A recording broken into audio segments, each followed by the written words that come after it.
Hello, welcome to HomeBoy's training videos. Today I'm demonstrating the difference between a hammerhead and a WingOver. A WingOver, originally called an Immelman or Immelman turn, was created by Max Immelman in World War I as a reversing tactic while attacking ground targets. A hammerhead is a modern variation of the WingOver. It's purely an aerobatic maneuver and has little or no military value. The purpose of both of these maneuvers is to quickly change directions while performing a ground strafing motion. A sort of pendulum effect. The reversal is performed almost entirely with rudder. The basic difference in these maneuvers is what happens at the top of the climb just prior to the reversal. In a WingOver, you want to start the turn just as the plane begins to slow down in the climb, using lots of rudder to bring the plane around while holding the wings as level as possible using ailerons. You do not allow the plane to stall at any point. The objective here is to reverse direction as quickly as possible, gain as much altitude as you can in the turn, and get lined up again for a second pass on your target. A hammerhead, on the other hand, because it's an artistic aerobatic procedure, showcases a full stall at the top of the climb, followed by a sharp rudder turn just as the tail begins to slide, while gunning the engine so as to kick the tail around, making the plane head back in the reverse direction. The outstanding feature with a hammerhead is the very deliberate stall at the top of the climb. There is a very distinctive tail wag during the downline, and that's a clear indication that a stall has taken place. Okay, here's my first attempt at a hammerhead using a Fokker D.VIIF. First I dive a little to build some speed. Then I start a vertical climb. And then I chop throttle once I get established on the vertical. Now the instant the stall occurs, I go full left rudder. I goose the throttle up, bring the tail around, and then I establish myself on a vertical line going down.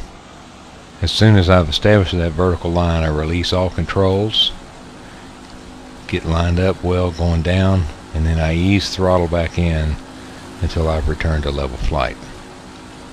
Everything's a bit abbreviated with these old World War I planes, because if you try to stay in the stall too long, you can lose control and go into a spin. In the modern plane, like an Extra 300, the stall can be taken much deeper, and the prop wash pushes the tail around. It's much more pronounced.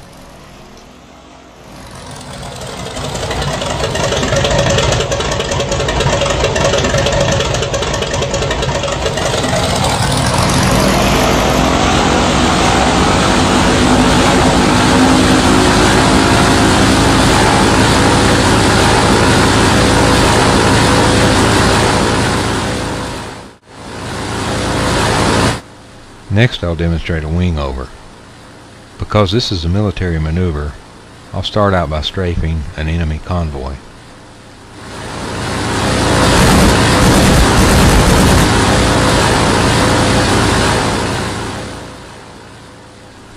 As with a hammerhead, you start out with a smooth climb, though not vertical, more like 45 degrees, so as to maintain some speed and gain some altitude. But unlike a hammerhead, you do not want to stall. And as you begin to slow down, ease in full rudder while keeping the wings as level as possible. Be careful not to hold the rudder too long, like I just did. And as the plane settles back into the dive, line yourself back up on the target and prepare for the next pass. Now after we've made our strafing pass, we'll extend on out here a little bit, get away from any fire. Get lined up.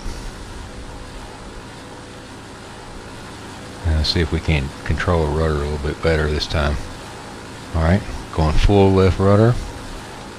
Alright, now I'm going to release rudder right here so my wings don't come over too much. Let the plane just come on around. You just let it come on around here. Line her back up. Settle in for the next pass.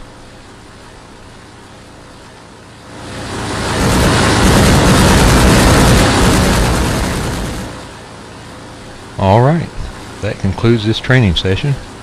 Hope you found it helpful. Thanks for watching.